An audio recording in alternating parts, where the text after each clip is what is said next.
One of the Jasons will be here shortly, but we're going to go ahead and start without him. Let's introduce R.C.J Graham and Steve Dash.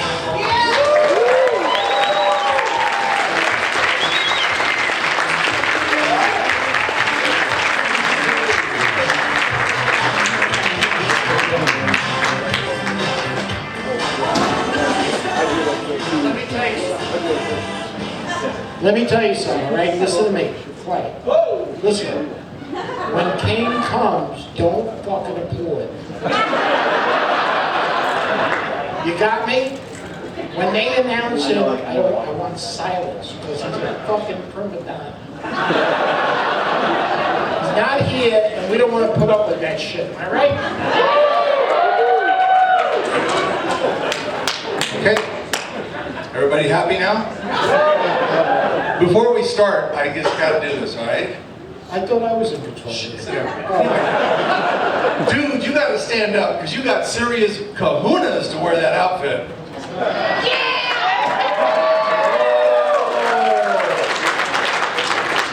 I couldn't do it. I wore a hockey mask, but I couldn't do that. All right, guys. Let's just start with an easy one. How did you get involved in your respective films? I blew the director. You heard it? No, I didn't. I'm only kidding. I was a stuntman and in New York in 1980, and the stunt coordinator on this film, Friday the 13th Part 2, which originally was called Jason, and he was working on the film, and the guy that they originally hired to play Jason was a guy named Warrington Gillette. And Warrington Gillette claimed that he could do his own stunts, and that's why they hired him. But when he got on set, he was afraid to go through the window. So they had to build a scaffold to slide him through the window, and they knew they needed a stunt guy right away. So that's how I got the job. Cliff called me, and he said, listen, he said, we're doing this film, Jason, and we need a guy to play Jason. I said, holy shit, I got the lead role in the film. So I said, really? He said, yeah, because I had just started out in the business.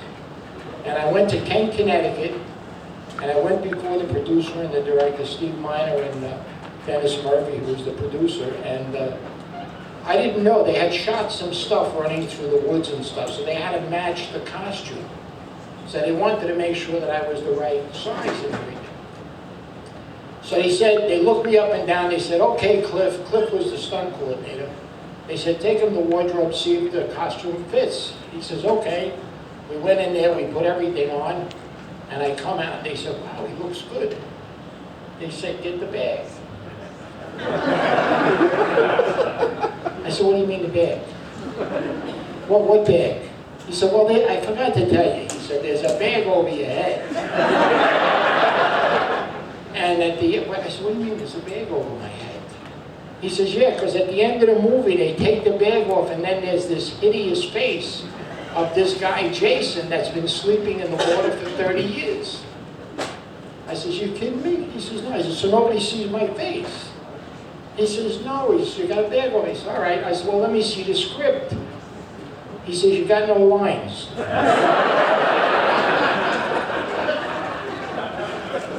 I says, I got no lines. You mean I'm the lead role in the film and I got no lines? And I said, what do I do? He says, all you're doing is killing kids that are having sex. I said, I'll take the job. And that's how I got the job. Do we still have time? Okay. You can top this, buddy, I'll tell you what. And mine's a little more Cinderella, to be quite honest. We were just having a conversation in back. I ran a nightclub in LA. I was a general manager. And it just happened to be a hypnotist show on Thursdays, and they wanted to film it very similar to what a lot of you are doing out there. And they said, well, let's do a scene where they are scared, the subjects on stage. The special effects people shooting it happened to be the ones from part 4, and said, well, let's put CJ, his big ass, in the Jason wardrobe and the hockey mask, and let's have him come through the screen, like behind us. And I did. And as a result, the figure that stood in front of everybody and scared half the audience, he kept saying, we're going to cast you, we're going to cast you. And of course, I'm like, yeah, right, really? Well, lo and behold, several months later, a couple of months, I'm meeting with Frank Mancuso Jr. at Paramount Studios. Originally, as some of you may know, they had cast a gentleman for Jason, and he had done 1 or 2 dailies. In fact, there's still a scene in there which is actually the other person that played Jason in part 6. And he didn't come over the screen as they had anticipated. That daily, it kind of shows you what your character is going to look like. It just didn't resonate well. So on a Friday, they called me back in after 2 interviews and said, you're going to Atlanta, Georgia. On Monday, I was on a plane, and the rest is truly history. So, and I'm here with you 30 years later. Thank you. CJ, we were talking backstage, and I can pose this question now to both of you guys. When you were making the film, did you ever think 30 years later you would be talking about these respective films of yours in front of a packed house? Well, I'm going to start this question because the last one took too long. He's such a jerk. He wouldn't be here if it wasn't for me. Actually, neither of us would be here if it wasn't for you. Thank you. So, had no idea. 30 years later. How long is yours? How many years? Mine's 36. Amazing. Longevity. If you take a look at the brand, the iconic brand that's become with the Jason, the hockey mask, where the people wear bags, the point is that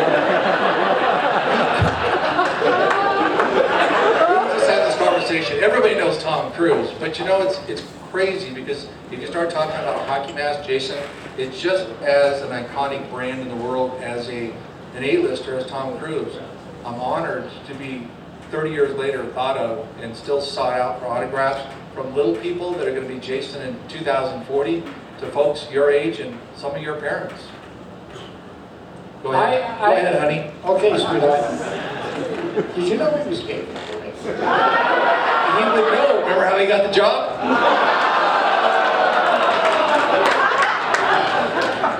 He's such a stinker. When I shot the film, you got to remember it was a low budget film. I think there was a $900,000 amount put on the film when we shot it. And I shot it, and I was a working actor at the time as well. I was a guy that acted and did stunts, and I stunt out a lot of people. And it was a low budget film. We stayed in the camp with no heat in the cabins and stuff. It was a tough shoot. I got hurt, my ribs were busted, I got cut, I did a lot of shit wrong. I did all my own stunts, not like these guys that with the fucking magical flying through the air shit. You know? Oh, that wasn't 8 feet 3, they're flying, they're doing, who cares about that? But at any rate, I did my own stuff, so it was a tough shoot. And just prior to the end of the film, my agent called me and says, listen, we got a job for you on Guiding Light. I said, okay, great, I'm going to wrap on this film, and I'm going to go right to work. So I went on to Guiding Light, and when they called me to do part 3, they wanted me to be Jason in part 3, I said, I don't want to do it. I'm working on Guiding Light. What do I want to do that piece of shit for again? Who knew, seriously, who knew 36 years later that I'm still signing autographs, meeting great fans. You guys are just the best. Who knew what was going to be? You know, I turned it down. If I didn't turn it down, Brooker would have never got the job. This guy wouldn't have got a job. Kane wouldn't have got it. I would have been the Jason in all the film, but I turned it down. Had I known then what I know now, I would have never turned it down. But that's what happened. But after 36 years, I thank you all so much, you know. And that it's been an unbelievable memory for me.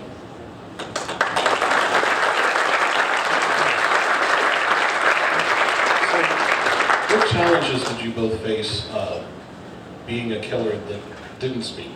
You weren't able to really have any emotions other than your actions. Talk about the challenges of that. Well, I mean, I'll go first because I was before him. I give a shit. I'm going first. I'm older than him.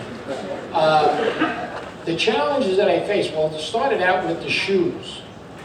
I told you they shot stuff before I got there. And Warrington Gillette was like a size 9.5.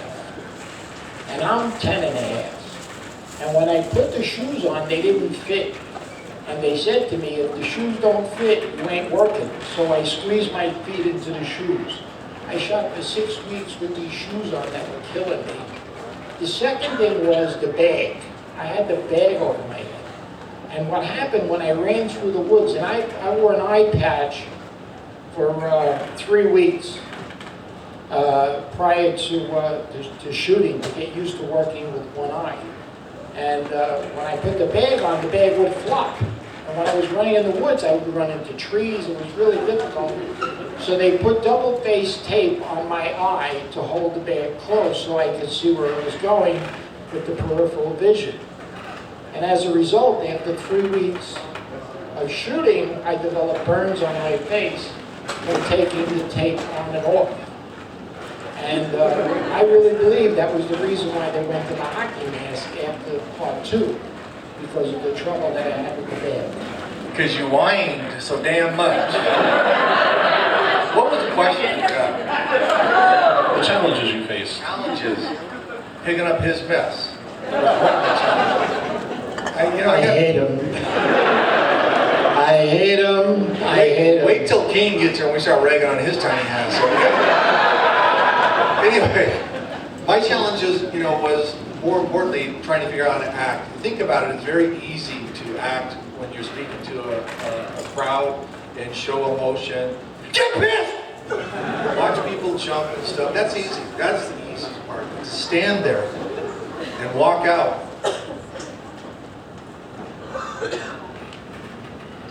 This is a physical demonstration? To instill fear takes a little more than just yelling, screaming, raising your eyebrows. You don't get to do that, so everything is in your physical characteristics. That's your challenge, because you just can't walk around like a frog on a polo stick acting bad. Either you've got it, the presence, or you don't. It does bring a challenge to the screen. And for you, the guest, to actually feel it when you're watching it on the other side in the convenience of your home or the theater. So the challenge was we're really projecting anger, frustration, curiosity, without overplaying it like you're on a stage play, which is a completely different type of acting. So it was a challenge, but I think we all did a good job of projecting what our image was and carried it through all the way through the last Jason's. I did a good job. I don't know what you did, but I didn't see your movie. The first time I had an experience with emotion was when I was in Jason's lair, and Amy said, "Mommy's talking to you." And I tilted my head like, I thought that was, and that was just a normal thing to do. It wasn't anything that I planned. And all the stuff, like CJ says, it's as you're working and they tell you what the situation is, it's your body. Your body is really supposed to reflect what's happening. And almost all the guys really that played the Jason character, they did that, and like they got a video game out now where Kane does me in the video game. Oh, here he comes, watch. Quiet. Yeah, okay, be quiet. That had to be Dash's idea. My brother from another mother, Mr. Kane Hodder.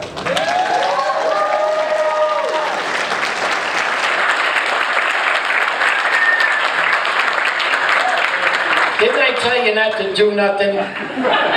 Didn't I tell you not to do nothing? God damn it. Thanks for showing up. Oh, stop it. I had a line. 25 after 3. What do you think? Mr. Hodder.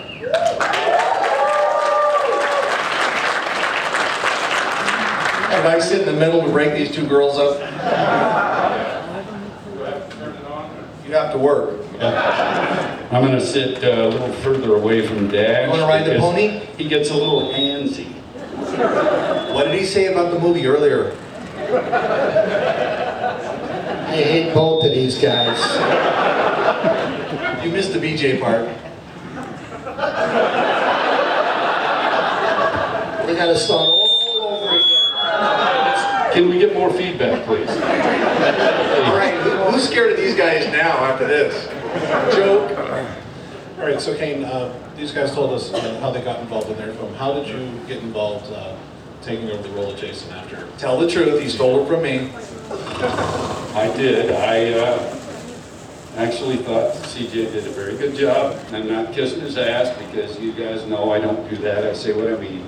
I think he did a great job. I was just very happy to have been put in the position where John Beekler, who I had done a movie with the year before called Prison, I had done a big makeup. And Beekler said he wanted me to play Jason. I said, well, what about the guy that just did it? He did pretty good. And he said, well, he agreed, but he just wanted me to do it, so he pushed for me, and that's how I got it. I did a screen test in a version of the outfit, and just to convince, Paramount that I would be okay, and they went ahead with it, and then, fortunately I did the next 3 after that. Did a good job, huh, folks? Seriously. Kane and CJ, you both had obviously a lot of makeup work done. Talk about how that went, and also when you had the hockey mask on, did you have the makeup on, or was that just for the scenes where you didn't have the mask on? Before you answer the question, he was complaining about his eyelid with the tape on it, the bag. Oh, God. Go ahead, This Nancy. fucking makeup took all of 20 seconds. Good.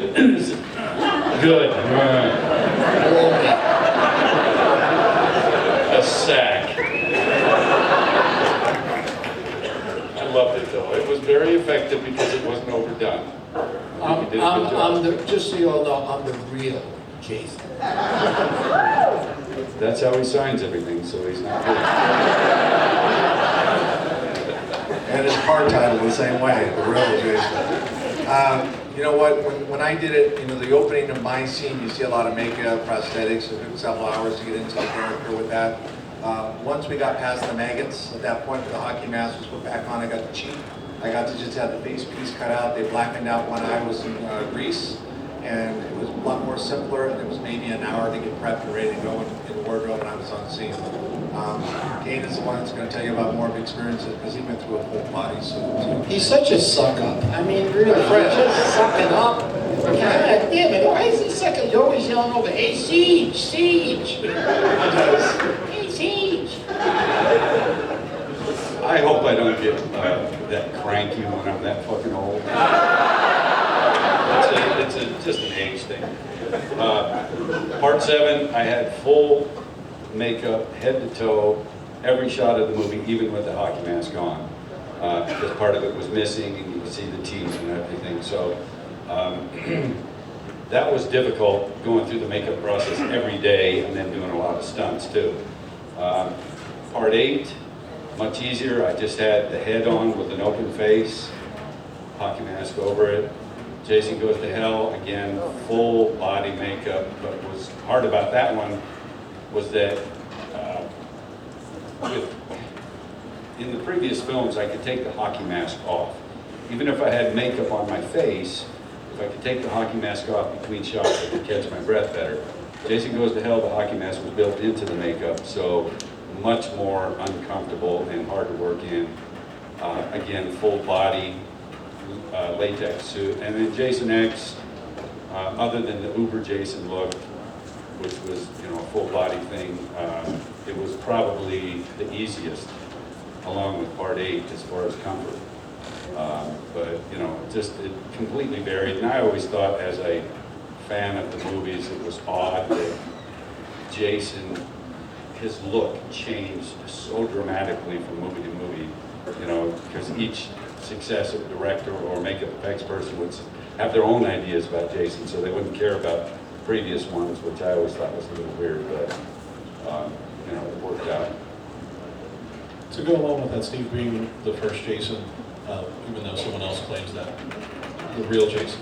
Thank you very much. Talk about No, that. he didn't say first, yes, he said real. Real, yeah. First Jason was on screen, what did we say, 11 seconds, and has so much merchandise, and so I guess he's smart. He sells ketchup, he sells hot sauce, he's got soup underneath the counter there. You think it was a goddamn deli. I'm serious, he's got more shit than anybody ever seen in my life. It really does. I gotta ask What was you the guys. question? Wait, I was asking the question. Sorry. Wait. See what the What was old the age question? does too? I just wanted to get your thoughts on the progression of the character that you started. It's amazing. Like I said earlier, before Kane came, I turned down 3, and whoever thought that this thing would happen? I mean, it's mind-boggling. All the horror. I mean, you can. I mean, I think the only thing that kept going besides Friday, I think, is Frankenstein. Am I right? I mean, other than that, I mean, no other film has had the advantage, so to speak, in the Friday films. And all the guys that played Jason, and I got to, seriously, we're friends. I can't believe that this thing is going on as long as it's going on. I retired 2 years ago and said I wasn't going to do conventions anymore. And I got emails, fans, that said, please come back, or we want to see you. I was like, I can't believe that it's amazing. It's just amazing. It's phenomenal. It really is. The franchise is an unbelievable franchise. And it's been very good to us. I mean, we get paid to sign our name, which We do? I never expected in a million years being a stunt person. I never expected any kind of notoriety. So I think I really end up appreciating it more. And when people tell you stories of their lives, that something about the film was meaningful to them in their lives, that's amazing. I don't know, is Kane in here? There's a young He has guy memory lapse. whose name is Kane. Where is he? Oh, right there, yeah. He's in the red right there. Now, how much of an honor is it that someone has a kid and they name them after you? That's incredible for me. I never thought, I know a lot of guys named Steve. We're all incarcerated. He was named after me, and I think that's very cool. I feel sorry for you, kid. Kane, where are you? Put your hand up. I want you to do a DNA after this when you're done. I have reservations. Don't count it out, but I got reservations, all right? Mr. Hodder, you said that you had a question? For these guys, and I've never asked you this, and I'm not even sure if you can answer, but someone found it interesting enough to ask me back a couple conventions ago.